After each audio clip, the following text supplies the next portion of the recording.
Olá, eu sou a Ana Pimentel, autora do livro Unicórnios Portugueses, e é aqui que vamos conversar sobre os temas das histórias de $1.000 milhões. Bem-vindos ao podcast dos Unicórnios.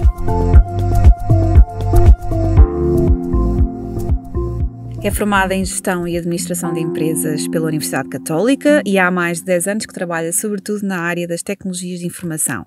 Passou pela Procter & Gamble, pela L'Oréal, pela Ótimos, pelo Jornal Público e durante 8 anos esteve na Microsoft, onde assumiu vários cargos de liderança. Em janeiro de 2015 mudou-se para a Cisco, onde foi diretora-geral durante mais de 4 anos e dali passou para a administração da Galp, de onde viria a sair em agosto de 2021 para se dedicar a investimentos em empresas tecnológicas. Hoje temos connosco Sofia Tenreiro, vamos falar do que esperar para o futuro. Sofia, seja muito bem-vinda, obrigada por estar aqui comigo a conversar para o podcast dos Unicórnios. Obrigado e obrigado pelo convite. E, Sofia, antes de irmos aqui ao futuro, acho que vale a pena olharmos um bocadinho para o passado e fazer aqui uma retrospectiva dos últimos anos. Quando olha para trás, assim, para os últimos 10, 15 anos, o que é que acha que marcou mais a nossa economia, as transformações que tiveram mais peso? Nós fomos impactados por um contexto mais do que nacional, mundial, e que na verdade mudou bastante a nossa economia, mas eu acredito que toda esta aceleração da adoção tecnológica e toda a buzzword que hoje em dia se fala muito, de transformação digital, mudaram bastante as empresas, porque as empresas passaram a olhar para a tecnologia não como um centro de custo, mas como um centro de investimento, não? Ou seja, no fundo, algo que lhes permite diferenciar, que lhes permite acelerar os processos de transformação, quer de negócio, quer no fundo de abordagens ao mercado, e foi a tecnologia também que permitiu que muitas empresas conseguissem flexibilizar e adotar estes 2 anos que nós passámos agora recentemente e que ninguém esperava, não é? Portanto, claramente eu acho que a tecnologia foi, se olharmos para trás, foi dos aspectos mais fundamentais e que permitiram muitas empresas alterar e permitiram muitas empresas também evoluir e prosperar. E acha que hoje se lidera de uma forma diferente? Acho que hoje deveríamos estar a liderar de uma forma muito diferente, mas já está a haver mudanças, não é? Nós, se pensarmos, e se olharmos hoje em dia, estamos uma dos grandes temas é o trabalho remoto, não é? Se trabalhamos no escritório, trabalhamos em casa, e a verdade é que isto tem muitas outras implicações. Tem uma implicação desde logo de não trabalharmos à hora, não é? Como antigamente, que trabalhávamos, o que interessava eram as horas que trabalhávamos, mas trabalharmos por resultados, trabalharmos com base no fundo em objetivos, no atingimento de objetivos. E hoje em dia as lideranças têm de pensar muito dessa forma, não é? Têm de pensar muito mais no que é que queremos atingir, quais são os objetivos, qual é a estratégia, quais são os objetivos, o que é que nós queremos atingir, como é que nós vamos poder passar esses objetivos para as equipas. Mas sendo que as empresas estão todas preparadas para esta mudança? Não de todo. As empresas, por exemplo, as multinacionais americanas já trabalham desta forma há décadas, não é? Aliás, não só em termos de definição de objetivos e depois de follow-up dos objetivos e de ajuda a ajudarem os colaboradores a chegarem a esses objetivos, mas também temas de trabalho remoto já existem há várias dezenas de anos. Eu acho que hoje em dia é preciso, a liderança tem de ser uma liderança exigente, muito flexível, para se ir adaptando a estas constantes mudanças, e não é só Covid, não é? Tipo, nós se olharmos à nossa volta, temos tecnologias emergentes todos os dias, temos regulação que vai alterando, temos os consumidores são muito mais informados e, portanto, estão constantemente a obrigar-nos a questionar, portanto, temos de ter lideranças que no fundo sabem qual é a direção, mas são muito flexíveis para ir adaptando e adaptando. Exato. Temos de ter lideranças próximas, eu acho que é das coisas mais importantes, é lideranças que, em vez de, eu costumo dizer que é muito importante nós termos uma liderança, uma servant leadership, não é? Que é a liderança que é a pirâmide invertida, somos nós líderes a servir as nossas equipas, em vez do contrário, porque a verdade é que nós temos, o nosso papel como líderes é ajudar as equipas a desbloquear, ajudar as equipas no fundo a fazerem o seu trabalho melhor e mais rapidamente. É uma das características do bom líder, portanto eu acho que a questão da flexibilidade, a questão da credibilidade, a questão da liderança de serviço, não é, ao serviço, da questão de, no fundo, essa proximidade, de termos empatia, de percebermos que cada um dos nossos colaboradores é diferente e que devemos tratá-lo como ele espera ser tratado, não é? E ajudá-lo, não é só o ajudar, o respeitar. Portanto, há aqui uma série de novas características que sempre foram importantes, mas que hoje em dia saltam muito mais do que aquele manager, não é? A liderança diretiva tradicional, que sabia tudo, porque a verdade é que hoje em dia nós olhamos para as nossas equipas sabem muito mais do que nós. Temos miúdos fantásticos, miúdos e enfim, todas as idades, mas pessoas fantásticas que realmente sabem muito mais e têm uma profundidade muito maior sobre os temas, e nós temos de ter a humildade de os ouvir e de aprender. A formação também já é já muito mais digitalizada do que era há uns anos, e portanto há cada vez mais acesso à informação e cada vez mais cedo. Portanto, acho que isso também deve contribuir aí um bocadinho. E que críticas é que faz ao nosso presente? O que é que estamos a fazer de errado? Estamos num todo, sociedade. Críticas, eu acho que são áreas de oportunidade, mais do que críticas, não é? Acho que nós temos uma área de oportunidade muito grande em Portugal que tem a ver com a cultura. Ou seja, eu acho que nós temos uma cultura de risco, de avessa ao risco em Portugal. E temos uma cultura de medo. As pessoas têm muito receio de falhar, têm muito receio de arriscar, porque o risco implica uma maior probabilidade de arriscar e portanto, incerteza, não é? Sim, incerteza, e quando arriscam, o que acontece é que no fundo as pessoas depois têm medo das consequências do falhanço, não é? E esta nossa cultura, que está enraizada há séculos, é uma cultura que tem de se mudar. E se nós olharmos para os Estados Unidos, a verdade é que uma das razões pelas quais há tantas startups, tantos unicórnios, tantas empresas de sucesso nos Estados Unidos, pequenas, grandes, médias, tem a ver muito com isso, que as pessoas arriscam, e quando as pessoas falham, esse falhanço é encarado como algo positivo, porque significa que as pessoas testaram, aprenderam e incorporaram o que aprenderam para uma nova experiência. E tem de ser rápido. Saíram aqui da sua zona de conforto, não é? Exato. Porque às vezes acha que por isso se promovem um bocadinho, de uma forma inconsciente, aquele presentismo, pessoas que se mantêm às vezes em empresas e em cargos e em profissões. Sim. Que já não, onde já não se sentem assim tão realizados, mas que acabam por prolongar isso lá está, pelo medo de sair e de arriscar e de tentar coisas diferentes. E eu acho que é um medo da própria pessoa de não querer arriscar, e é tão bom arriscar, é tão bom mudarmos de emprego, de função, de projeto, é ótimo, porque é como começar uma nova relação, não é? Começarmos a conhecer tudo, a percebermos o que é que, enfim, estudarmos o frenesim, completamente aquela das borboletas na barriga. Eu acho que isso é muito importante, mas também é importante, isso tem de partir de cada um de nós, mas tem de partir também das lideranças, porque as lideranças têm de conseguir perceber e ajudar as pessoas e motivá-las a darem esse passo e a guiá-las nessa construção das carreiras. Portanto, lá está, nas multinacionais é muito normal isso, porque as pessoas sabem que estão 2, 3 anos numa função e a seguir vão ter de mudar de função. Vão passando por vários departamentos. Sim, e vão enriquecendo, vão conseguindo ter uma perspectiva muito mais ampla, vão aprendendo e não só, e vão descobrindo-se a si próprias, porque se nós formos experimentando várias áreas, vários departamentos, vários projetos, vários produtos, várias indústrias, nós vamos conseguindo perceber quais são aqueles que nós gostamos mais, quais são os que nós gostamos menos, quais são aqueles para os quais nós temos mais jeito e mais apetência, quais são aqueles em que nós nos divertimos mais, contribuímos mais, e portanto eu acho que é muito positivo para todos, e para assim nós. Também se descobrem bastantes coisas que não se sabem, as coisas que gostamos e nem nos passa pela cabeça completamente. Que gostamos. Estamos aqui a falar por causa do livro Unicórnios Portugueses. Alguma vez pensou que em 2021 teríamos 5 empresas com este tipo de avaliação, assim, ligadas a Portugal? Acho que temos de ter muito orgulho e é um mérito incrível dos founders que tiveram tantos anos à frente destas empresas e que não desistiram e continuaram, lá está. Foram vendo os vários, não diria falhanços, mas os vários ciclos, às vezes alguns mais, as várias dificuldades e passando pelas dificuldades. Mas se nós pensarmos a remontarmos para trás a história portuguesa, nós sempre fomos pequeninos, temos o nosso território e decidimos sair de Portugal, não é? Ir com as caravelas para fora de Portugal e para descobrir um mundo que desconhecíamos. E, no fundo, fomos conquistando. Acho que os unicórnios é um bocadinho assim também, não é? Nós começámos e temos 5 bons exemplos e esperemos nos próximos anos que haja muitos mais.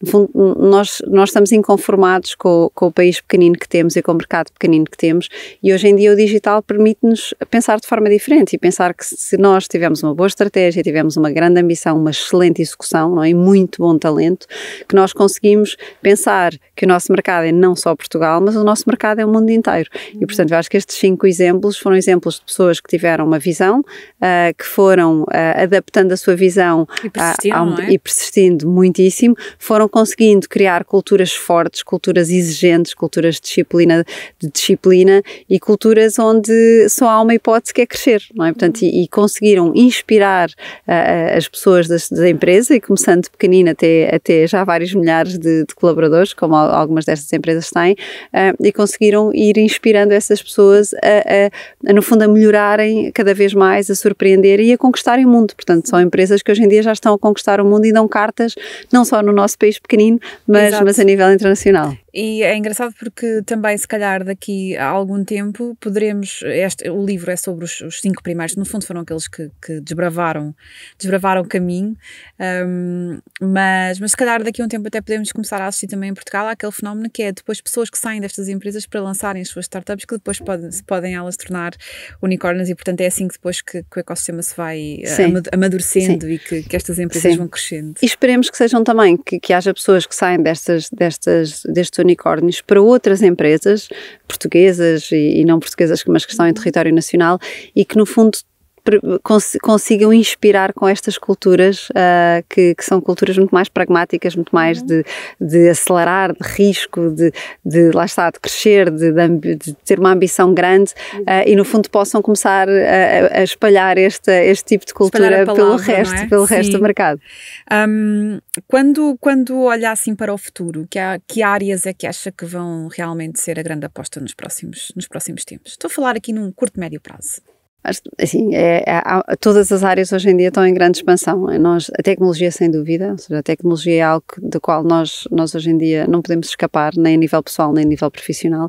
A verdade é que está em tudo o que fazemos, e muitas vezes pensamos em tecnologia apenas no que enriquece a experiência dos nossos clientes, não é? No que nos enriquece a experiência a nós todos, quando compramos, quando viajamos, quando visitamos um museu, mas a verdade é que é muito mais do que isso, não é? A tecnologia hoje em dia permite não só enriquecer essa experiência do cliente, mas permite também melhorar as empresas a nível interno, melhorar eficiências, melhorar as operações, portanto criar aqui formas de novos modelos de negócio, novas abordagens ao mercado, que são muito, muito importantes, e permite-nos a todos também colaborarmos de forma diferente. Não é só graças à tecnologia que nós hoje em dia conseguimos trabalhar em casa com a mesma experiência como se estivéssemos no escritório e nem notamos a diferença, ou que podemos falar com familiares que estão do outro lado do mundo. Portanto, esta colaboração, quer seja privada, quer seja profissional, é muito importante. Sem dúvida que a tecnologia aplicada às áreas mais tradicionais vão ser disruptivas. Se nós pensarmos, uma das áreas que já estava a emergir, mas está a emergir muito depois do Covid, é a questão da saúde. Porque vivemos cada vez mais tempo, e acho que esta pandemia trouxe-nos aqui uma noção de que somos finitos, não é? De que a vida humana é muito frágil, porque questionamos o nosso bem mais essencial, que é a liberdade, não é? E a própria existência, não é? Se nós pensarmos, há um ano e meio atrás, estávamos todos fechados em casa com pânico da nossa vida, não é? Sem saber o que é que ia acontecer. Exato. E portanto, acho que a pandemia veio dar maior valor à nossa saúde, e as pessoas estão muito mais preocupadas em serem mais saudáveis, não só no presente como no futuro, e portanto a saúde veio aqui também ela mudar em termos de não só estar a curar e a tratar no tratamento, mas também na prevenção, e também a saúde cada vez mais importante numa população que vai ter uma longevidade, e já está a ter uma longevidade cada vez maior. Portanto, quando nós pensamos isto é apenas um exemplo, mas quando pensamos em associar a tecnologia à saúde, conseguimos democratizar tratamentos, conseguimos garantir que as pessoas possam estar no conforto da sua casa e continuar a ser monitorizadas, conseguimos permitir que haja cuidados de saúde a todas as geografias, incluindo as geografias mais remotas, conseguimos dar experiências muito diferentes às pessoas, conseguindo que no fundo dar esse acesso, aumentar o acesso, melhorar o acesso da saúde e de facto, a toda a população. Se houve aqui alguma coisa que a pandemia também veio revelar é que, de facto, os sistemas de saúde precisavam de ser digitalizados e, portanto, acabaram por ser um bocadinho à força, não é? Pelas circunstâncias, mas de facto a tecnologia pode ser uma aliada, sem dúvida, da sem saúde. dúvida. Isso é uma ideia que se calhar podia não estar assim tão espalhada, mas acho que sim. E o que é que acha, que erros é que estamos a fazer? Ou seja, o que é que estamos a fazer de errado agora que pode ter impacto no futuro?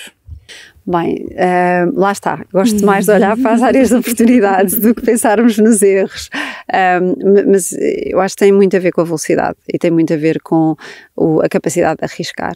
Ou seja, nós sabemos que as nossas empresas, e não só em Portugal, a nível mundial, mas falando agora especificamente em Portugal, são empresas que têm sistemas legacy muito grandes, não é? E por isso, no fundo, são empresas que foram crescendo com base em sistemas, em processos, em culturas que não se coadunam com a realidade de hoje, não é? Nós continuamos a fazer os negócios e pensar nas empresas hoje em dia ainda com muitos processos, nem todas, e é óbvio que temos exemplos fantásticos, não só estes 5 unicórnios, mas temos exemplos fantásticos de empresas em Portugal, mas infelizmente ainda temos muitas empresas que estão assentes em culturas antigas, que estão assentes em processos antigos, em sistemas de informação antigos. Eu acho que é preciso coragem e também uma grande capacidade estratégica, mas coragem para olhar para as realidades atuais e pensarmos, se eu construísse esta empresa hoje, como é que ela seria? Uhum. E ela seria muito diferente daquela que existe. É óbvio que nós não podemos, no fundo, descurar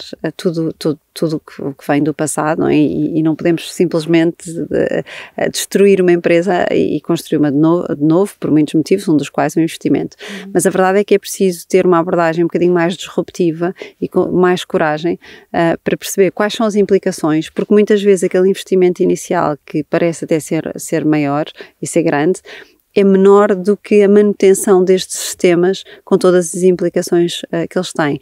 E nós sabemos que hoje em dia os clientes são muito rápidos a julgar e muito rápidos a mudar de empresa e muito rápidos a mudar de marca, não é? Portanto, nós sabemos que os clientes não se compadecem com o erro e, portanto, muitas vezes manter estes processos, manter estes sistemas acaba por prejudicar o negócio a curto, médio e longo prazo, porque os clientes vão embora. Portanto, sem dúvida, a velocidade, a capacidade a coragem de arriscar e a coragem de questionar o status quo e pensar, se nós começássemos agora, como é que seria? O que é que íamos fazer diferente? E depois construir a ponte entre essa realidade e a realidade existente e perceber o que é preciso fazer. Sim, e em termos tecnológicos aqui, porque de facto estamos a viver tempos verdadeiramente surpreendentes, não é? A tecnologia está sempre a surpreender-nos e às vezes não é pela positiva, às vezes também é pela negativa. Também temos assim vários casos, por exemplo, em relação às redes sociais, de coisas que agora descobrimos que se calhar não são assim tão inocentes. Esse tipo de... Ainda vamos a tempo de reparar algumas coisas? Não, claro, nada é perfeito na vida, não é? Não há nenhum aspecto da vida que tenha apenas aspectos positivos, não é? Portanto, nós temos sempre de considerar e de identificar muito bem quais são os aspectos menos positivos, os aspectos mais negativos, os riscos, para os podermos, no fundo, cautelar e podermos mitigar e podermos reduzir. E sem dúvida que este fenómeno todo, as redes sociais, o próprio digital como um todo, foi tão rápido e a regulação é tão lenta e as leis são tão lentas, não é? Que acabou por ser muito mais rápido do que propriamente crescer num espaço, no fundo, sem leis, não é? Vamos chamar assim, não é? No man's land. No man's land. E a verdade é que são fenómenos que é muito importante e que não são fáceis. Vou-lhe dar um exemplo. Neste momento, os ciberataques e todo o cibercrime, vamos lhe chamar assim, já é o valor, o montante do cibercrime é superior ao montante do narcotráfico em todo o mundo. Portanto, e como é óbvio, nós sabemos como é que combatemos o narcotráfico, que já por si não é fácil, mas combater o cibercrime é muito difícil e não é fácil. E pode originar também ciberguerras, que é uma coisa. Claro, ciberguerras, exato. E quando nós pensamos, não só não é fácil combater, mas também depois o julgar, não é? Em que país qual é a jurisdição, não é? E todas essas questões mais legais, mais mesmo própria regulação, não sendo em excesso, como é óbvio, é importante que se comece a trabalhar de forma mais rápida, que se comece a perceber não o que é que o presente tem de ser, mas daqui a 5, 10 anos, como é que nós temos, qual é o enquadramento legislativo que tem de existir, precisamente para conseguirmos evitar esses riscos, evitar esses efeitos nocivos e no fundo, proteger também, por exemplo, os segmentos mais frágeis, como as crianças, como os idosos, que precisam de alguma ajuda extra também para serem defendidos, vamos lhe chamar assim. É sempre ali um equilíbrio difícil de fazer, acho que o problema da regulação acaba sempre por ser este equilíbrio entre proteger, permitir a inovação e, portanto, é sempre um caminho oscilante, mas era bom que chegássemos todos a alguma conclusão, até para podermos todos inovar num ambiente de maior segurança, não é? Sem dúvida. O que é que acha da avaliação destas empresas unicórnio? Ou seja, isto de chegar a haver um nome para esta avaliação de 1.000 milhões, isto ser assim um bocadinho quase como um rótulo, não é? Uma etiqueta, acha que é importante? Vai continuar a ser importante ou é uma coisa que se vai dissuadir com o tempo? É importante porque nós precisamos de métricas, não é? Portanto, e precisamos. Ontem uma pessoa perguntava, mas qual é a classificação de startup, não é? Porque a verdade é que há realidades muito diferentes e, portanto, nós precisamos de claramente partilhar com o mercado o que é uma empresa, se é uma empresa que está em early stage, que acabou se ainda tem apenas uma ideia, ou se já está a testar essa ideia, se já está a executar, se já tem clientes, se já tem receitas, se já tem uma receita recorrente, não é? Com contratos há vários anos. Portanto, no fundo, dado que há muitas empresas de muitas tipologias a serem criadas todos os dias, nós precisamos de facilmente conseguir encontrar métricas para as classificar. Portanto, eu acho que é importante e se calhar a seguir aos unicórnios vem outra classificação, porque o mundo é muito dinâmico e temos que nos estar a ajustar, mas a verdade é que eu acho que é importante haver estes labels que dão algum critério, alguma objetividade às empresas, senão estamos apenas a falar delas com base subjetiva e não faz sentido, porque envolve muito dinheiro, envolve talento, envolve os investimentos, envolve avaliações, envolve, no fundo, comparação umas com as outras, concorrência e, portanto, é muito importante ter. Sim, no mercado privado, não é? Porque no mercado público acaba sempre por ser tudo mais transparente e aqui não, aqui é uma coisa que é muito mais subjetiva e portanto acaba sempre por ser um marco quando se atinge esta avaliação, porque antes disto não se sabe muito bem, as rondas de investimento são noticiadas, mas quanto é que a startup X vale, não é uma coisa que seja pública. Sim. E assim sempre há um marco que é público. Há pouco falámos de setores ou de áreas que podiam ser assim as de maior aposta, mas se calhar também há algumas onde se tem apostado bastante, mas que se calhar vão ficar mais pelo caminho. Acha que há assim alguma área onde se tenha apostado que em tempos, por exemplo há 5 anos, pudesse ser a grande aposta e que agora se calhar não é assim bem? Estou a lembrar-me, por exemplo, os carros autónomos. Já estávamos que se calhar iriam estar nas estradas bem mais depressa do que aquilo que se calhar será a realidade. Mas acha que houve assim alguns flops em termos de expectativas? Assim, é muito difícil prever o futuro, não é? Portanto, e quando as empresas, quando os investidores, decidem apostar, muitas vezes, lá está, arriscam e muitas vezes falham. E, portanto, e é mais importante o tentarmos arriscar e perceber quais são as grandes apostas do futuro e falhar do que não apostar em nenhuma e no fundo estarmos parados. Há algumas apostas que não é que sejam flop. Os carros autónomos, a verdade é que uma das maiores barreiras tem a ver também com a própria responsabilidade de legislação, não é?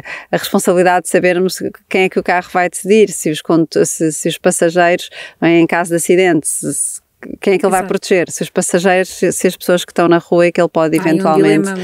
moral, ético, não é? Pronto. E portanto, lá está, isto é tudo uma nova realidade que muitas vezes a parte tecnológica até está já preparada, mas depois temos todo o resto do enquadramento humano que não é tão fácil, não é zeros e uns, é muito mais complexo. Portanto, eu acho sem dúvida que nós vamos tendo de adaptar e, por outro lado, os próprios clientes e os consumidores hoje em dia estão a ditar muito mais as tendências do que no passado. Antigamente eram as empresas que decidiam quais eram os seus produtos futuros. consumidores. Hoje em dia são os clientes e os consumidores que decidem, às vezes com um post, não é, numa rede social, que mata uma marca ou que cria uma tendência. Portanto, o mundo é muito mais imediatista, é muito mais errático e há muitas tendências que nós nem conseguimos prever. Há algumas que sim, as grandes tendências tecnológicas e, por exemplo, hoje em dia sabemos que dados são fundamentais para o futuro das empresas e para o presente das empresas, artificial intelligence, mas há muitas outras que nós não vamos conseguir, que não são fáceis de prever ou que as identificamos, mas não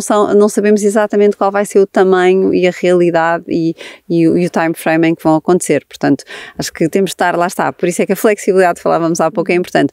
Nós temos de claramente definir as nossas apostas, mas ter sempre a flexibilidade de nos ir adaptando ao mundo, às tendências, ao que os clientes e consumidores nos pedem. E esta questão do falhanço ainda continua a ser, acho que se tem melhorado em Portugal nos últimos anos, mas continua a ser um pouco um estigma. Acha que no futuro se vai lidar melhor com as falhas que as empresas vão tendo pelo caminho, os erros, não é? Mesmo aquelas que não dão certo, que são muitas. Acha que se vai falar abertamente mais sobre isto?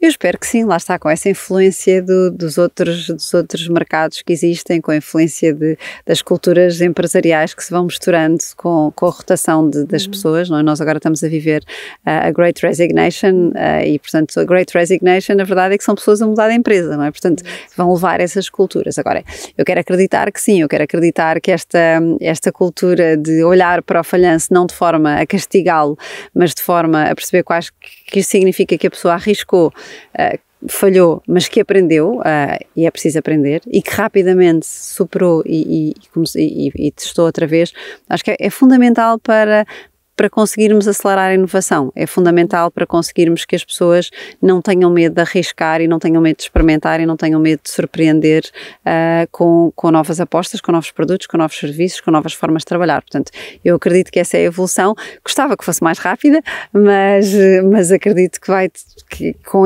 fenómenos como a pandemia que vivemos agora também vão acabar por acelerar. E é interessante que falou aqui na Great Resignation e, na verdade, pronto, trata-se de pessoas que estão, neste momento, a despedirem-se dos seus trabalhos para mudarem de área, para fazerem coisas completamente diferentes, muitas vezes até para irem para empregos que podem não ser uma evolução tradicional na sua carreira, mas porque têm mais qualidade de vida, porque as prioridades foram mudando com esta pandemia.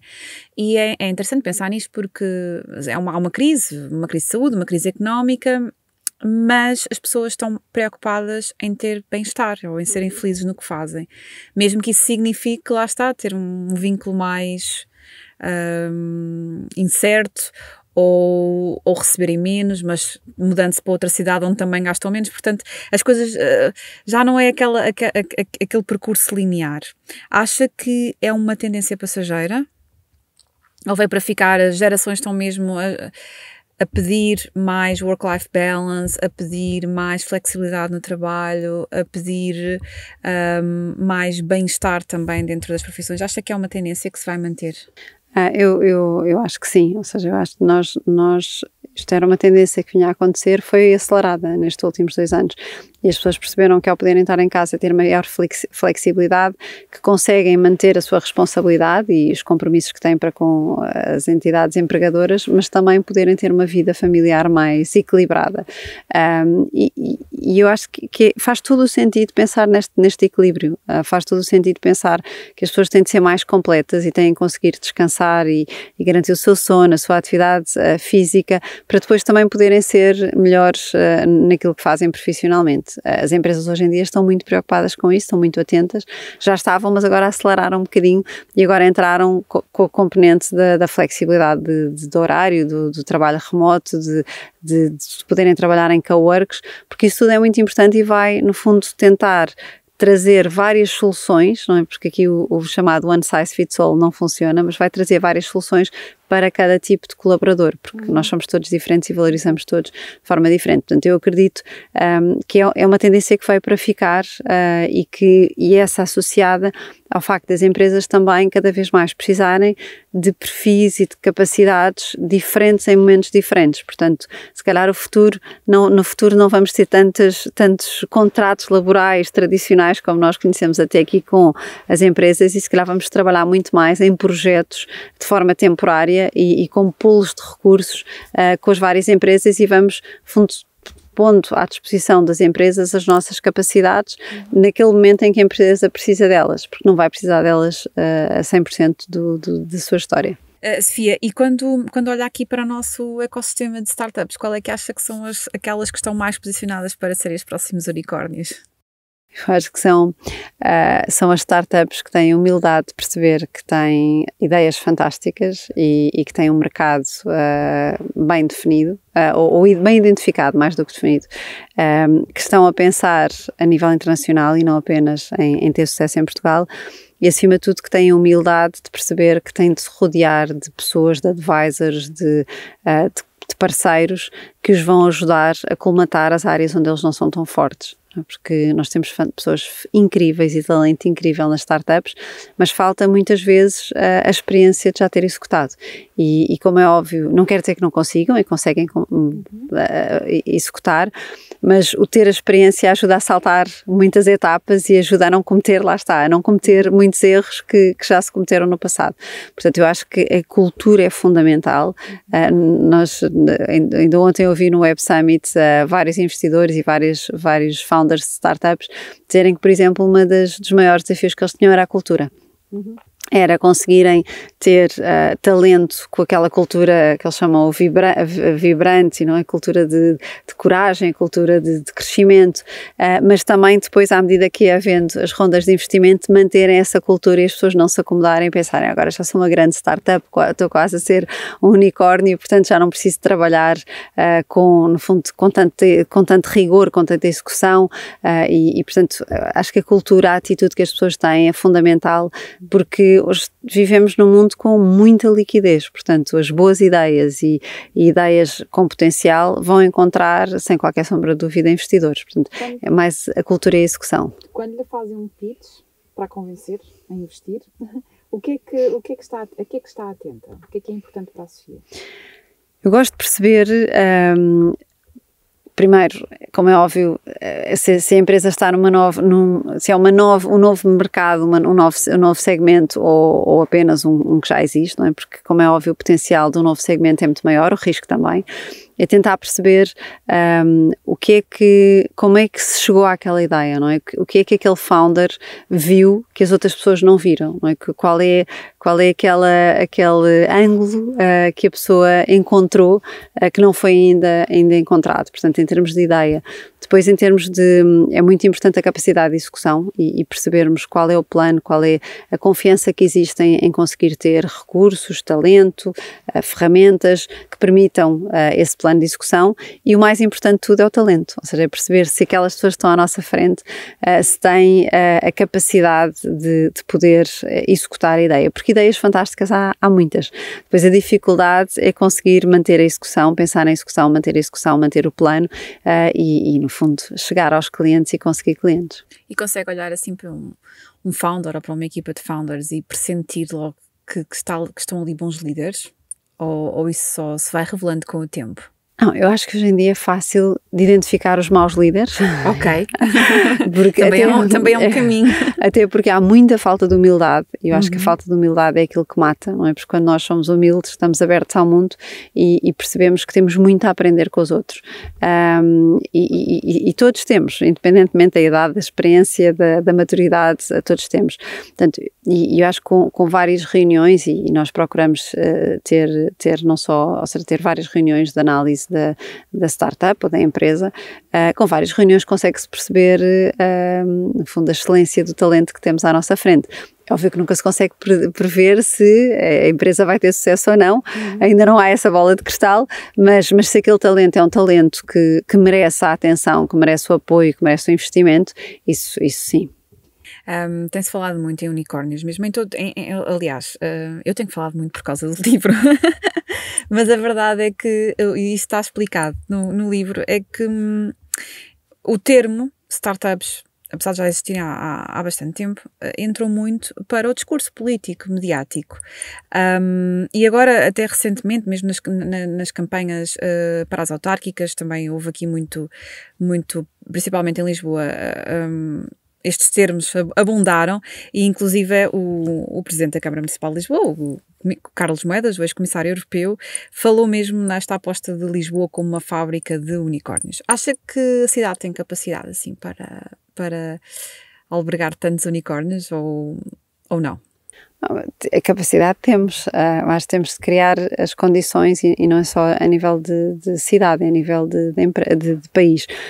Nós temos de perceber que para conseguirmos desenvolver a economia precisamos de muitas empresas, muitas startups, já sabemos que umas não vão ter sucesso, outras vão ter, mas precisamos no fundo que este ecossistema seja muito, muito rico, até porque este ecossistema vai atrair investimento estrangeiro, vai criar empregabilidade, vai ajudar a desenvolver a economia, a ajudar as exportações, etc.